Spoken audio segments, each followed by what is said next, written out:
সখী রে, প্রেমের ঘাটে বেচা কেনাই কুলমান।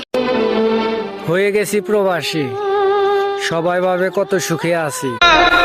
প্রবাসে আসার আগে অনেকেই ভাবে প্রবাসে অনেক সুখ, তাই ভাগ্যটা বদলাতে আসে। এখানে আসার পর হাজারো মায়ের সন্তান নীরবে চোখের পানি ফেলে। আবার কেউ আসার পর দেশে ফিরে যাবার রাস্তা খোঁজে। কি বিশ্বাস হয় না? একবার আইসেই দেখো কত মজা লাগে।